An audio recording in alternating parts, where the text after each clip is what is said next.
A quarta maneira de superar o orgulho produzido pela rejeição tem a ver com perdoar o passado. Você vai perceber comigo que para sermos aceitos por Deus, Deus precisa perdoar as nossas condutas do passado. Ele perdoa cada conduta nossa. E no momento em que cometemos e passamos por um novo procedimento, aquela conduta errada já se tornou um passado. E Ele está sempre nos perdoando o passado. Nós vamos entender um pouco mais sobre isso. Porque quando nós nos voltamos para Deus, nós pedimos perdão, nós paramos naquele dia e meditamos, seja qual for o dia, você para, medita, confessa os seus pecados, você ora ao Senhor, você tem seus momentos devocionais, você vai experimentar o perdão de Deus, à luz da meditação da palavra, à luz das orações, à luz da busca pelo Senhor, você vai experimentar todos os dias o perdão. E o perdão é necessário para a aceitação. Então, uma das coisas que nós precisamos para resolver as questões da rejeição é perdoar o passado. Então, eu quero pensar um pouquinho, meditar um pouquinho em Levíticos, no capítulo 1 de Levíticos, no verso de número 3. Logo, Levíticos 1:3. Lembrando que Levíticos é um livro que foi escrito para orientar o sacerdote na utilização do tabernáculo, na utilização, como os procedimentos dos sacrifícios, de como se movimentar com a igreja daqueles dias dos judeus. Então, como é que era a formatação, como que deveria se posicionar, vestir, falar, proceder, como é que devia ser o procedimento com as coisas de Deus. Então, Levíticos foi escrito para os levitas, que eram os sacerdotes. E nós encontramos o seguinte texto lá: se a sua oferta for de gado, trará macho sem defeito, a porta da tenda da congregação trará, para que o homem seja aceito perante o Senhor. E porá a mão sobre a cabeça do holocausto, para que seja aceito a favor dele, para a sua expiação. O homem oferecia um sacrifício que era completo, e o nome disso é holocausto.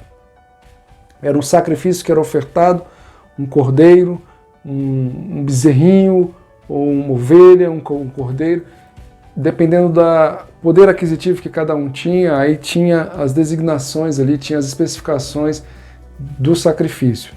E perceba que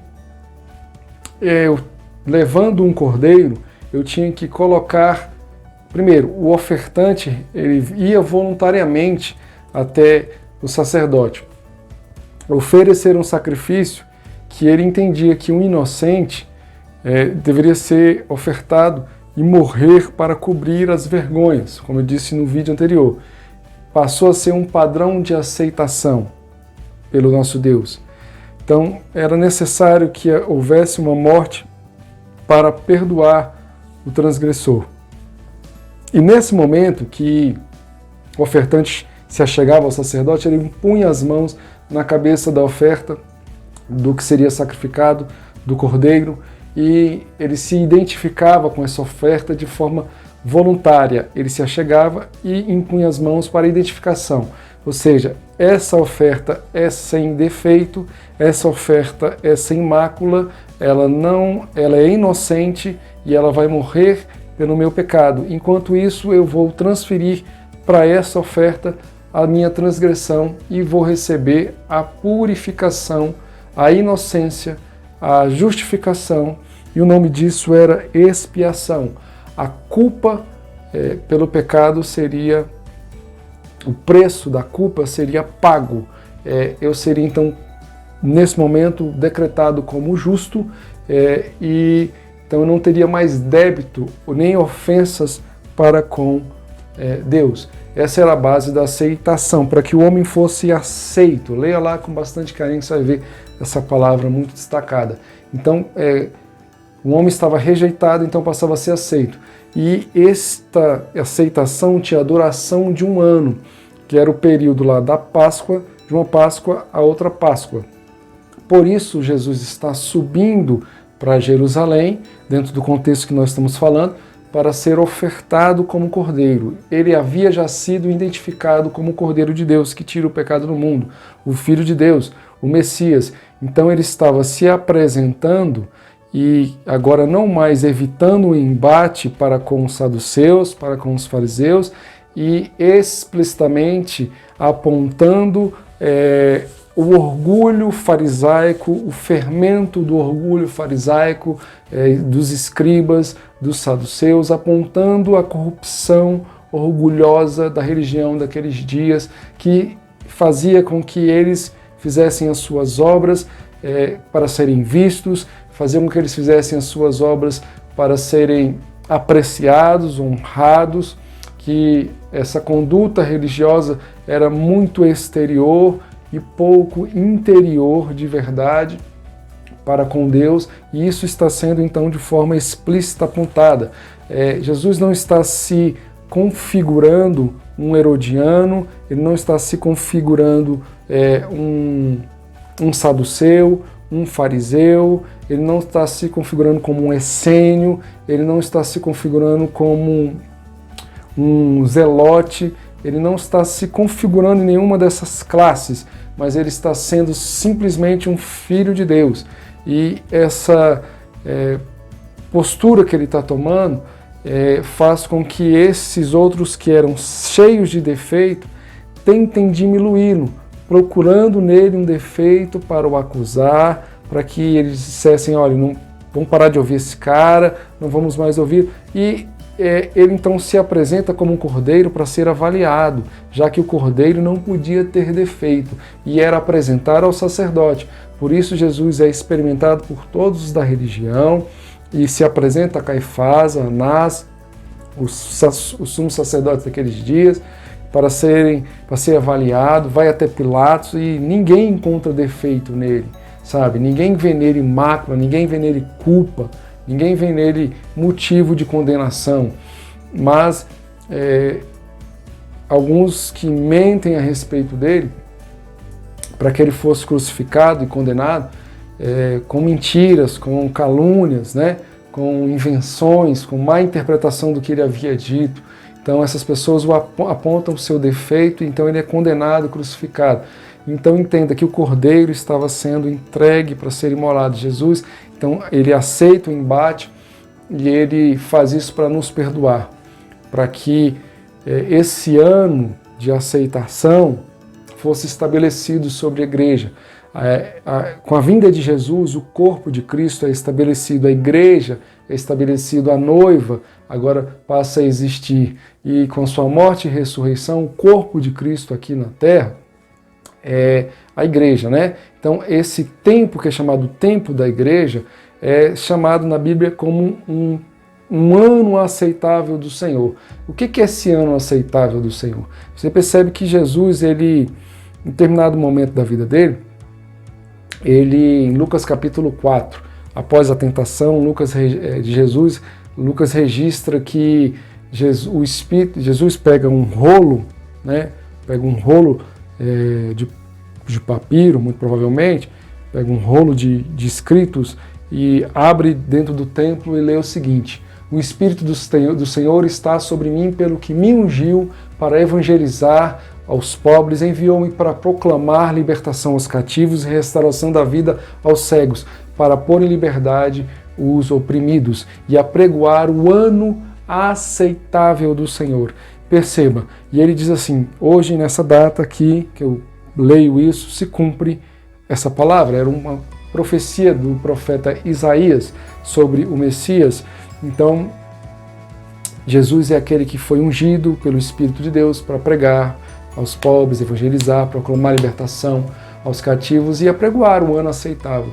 Esse ano aceitável é um tempo que não é mais de ano após ano, Porque com a morte do Cordeiro de Deus, com a morte de Jesus, o sacrifício não é mais anual, não é ano após ano, Páscoa após Páscoa, eu subindo até um templo para sacrificar. Não, foi um só sacrifício agora para um tempo de existência da igreja aqui na terra funcionando, e esse tempo é considerado o ano aceitável do Senhor, em paralelo com o que era feito na expiação, quando o cordeiro era ofertado, então ficava ali um período de um ano sendo aceito pelo Senhor. Agora nós vivemos um tempo de um ano aceitável do Senhor, através da morte e ressurreição de Jesus como o Cordeiro de Deus. Então eu quero que você entenda que muitas vezes nós começamos a nossa religião no cristianismo da maneira errada. Eu sei que muitos de nós falam assim, vamos aceitar Jesus, quando na verdade essa aceitação não somos nós que aceitamos Jesus. É Jesus quem aceita, nos aceita, recebe os nossos pecados e faz agora o elo entre o céu e a terra e nos reconecta com o Pai. Ele que nos aceitou no seu corpo, entende? É diferente de eu aceitá-lo. Nós apenas confessamos o seu nome. A Bíblia diz que todo aquele que confessar o nome do Senhor será salvo. Todo aquele que o confessar diante dos homens, o próprio Cristo afirma isso. Eu confesso o nome de quem está me confessando diante do meu Pai que está nos céus.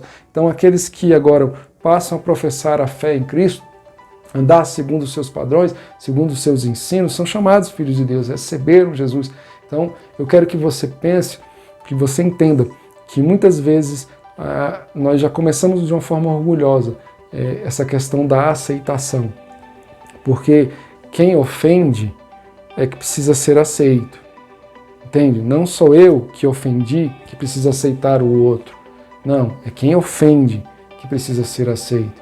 Então, do ponto de vista, Jesus não nos ofendeu, mas Jesus nos aceitou nele. Por isso nós estamos vivendo o ano aceitável do Senhor. Ou seja, o tempo em que Deus nos aceita em Cristo Jesus. Tá? É diferente. Eu sei que muita gente interpreta ao contrário.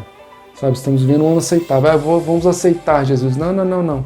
É Ele que nos aceita. E nós temos sido aceitos pelo nosso Pai por meio do sacrifício. É assim desde Levítico. Tá bom? Desde o Antigo Testamento.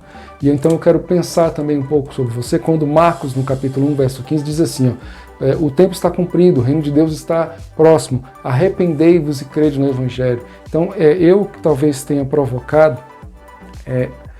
o sentimento de ofensa no outro, e o outro então está me rejeitando, preciso compreender que para eu ser aceito eu tenho que ter um bom comportamento, eu tenho que ir lá pedir perdão, e aí a base do relacionamento recomeça. Então com Deus é a mesma coisa, vacilei, pisei na bola, confesso, e aí Deus, porque é amor, me perdoa, Ele tem uma base de relacionamento estabelecida com base no sacrifício que já foi estabelecido. Em Atos capítulo 3, verso 19 diz assim, arrependei-vos, pois, e convertei-vos, para serem cancelados os vossos pecados. Essa palavra arrependimento e conversão é quase que uma ideia de você estar indo num rumo e você é como se fosse um 180, você toma uma rota oposta que você estava seguindo. Então você está indo num rumo que é errado, que está falho, que tem erro, então você toma uma decisão de ir no sentido contrário. Isso é arrependimento, isso é conversão. Então você passa a fazer coisas contrárias, ao contrário do que você fazia. E eu quero então assim pensar que mais uma maneira de superar o orgulho produzido pela rejeição é perdoar o passado. Então Deus perdoou o nosso passado. Então nós devemos perdoar. Por isso que nós oramos. O Pai Nosso, e lá diz, perdoa-nos como nós perdoamos os nossos devedores. Nós pedimos perdão a Deus como nós temos perdoado a quem nos ofende. Então é necessário que nós perdoamos a ofensa e que aprendamos a pedir perdão. A gente perdoe para quê? Para que haja uma aceitação. Então, quando você estiver sendo rejeitado, avalie se de repente você não tem algo a pedir perdão. Que o Senhor fale ao seu coração, de coração para coração.